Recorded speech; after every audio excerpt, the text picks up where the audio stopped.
Hello guys, so in today's video, I'm going to show you how to use eBay Live Chat to get help with all your questions and account concerns. This feature makes it easier than ever to resolve issues quickly and efficiently without the need to pick up the phone or shoot off a lengthy email. For Shopify store owners or anyone managing online sales, using Live Chat can save you time and help you troubleshoot account problems or order issues in real time, so your business operations aren't interrupted. First off, you want to open your internet browser and navigate to ebay.com. This is your starting point, and it's where you'll find all the resources eBay offers. Whether you're looking for help with account verification, payment questions, or seller tools, everything begins on the homepage. Using a desktop browser is usually easiest, but this can also be done on a tablet or mobile device if that's more convenient for you. Once you're on the homepage, focus your attention towards the upper right-hand portion of the screen. That's where you'll see the Help and Contact section, which is your gateway to customer support options. Go ahead and click on it. This will bring you to a page filled with various help topics and guidance resources. Here, you can explore articles, FAQs,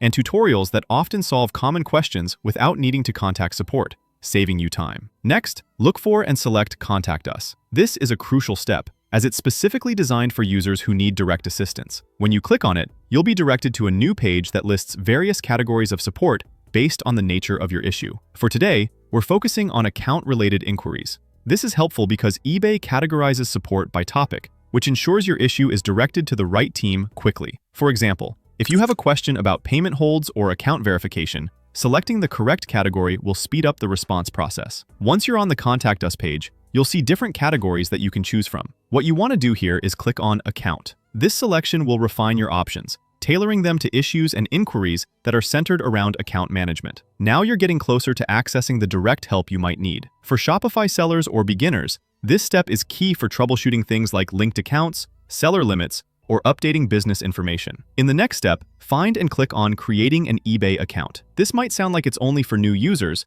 but don't be misled. It actually opens up a variety of account-related solutions and services. This step is necessary because it segues naturally into the live chat option we're aiming to reach. Think of it as a gateway to broader support resources. So even if you're not creating a new account, it helps unlock the tools you need to address other account issues. Finally, you'll see an option to chat with our automated assistant. Clicking this will start a chat session with eBay's virtual support system, which is designed to help you find answers without live human intervention. This assistant can guide you through common problems, offer suggestions, and even escalate your query to a live agent if your issue requires personalized help. It's a fantastic tool for when you need quick answers to specific questions, or if you're encountering simple problems that you can solve in real time. For example, you can check on pending payments, update account settings, or troubleshoot login issues directly within the chat. So there you have it. eBay's live chat feature is a great resource for getting the information and support you need quickly and efficiently. Remember, while the automated assistant is quite capable of addressing a wide array of inquiries, never hesitate to connect to a live person if you feel that your issue isn't being resolved. For business owners, this can mean faster resolutions, less downtime, and more time to focus on growing your store or sourcing new products. Thank you for joining me today, and I hope you found this guide helpful. Be sure to give it a try the next time you need assistance on eBay. We'll see you in the next video.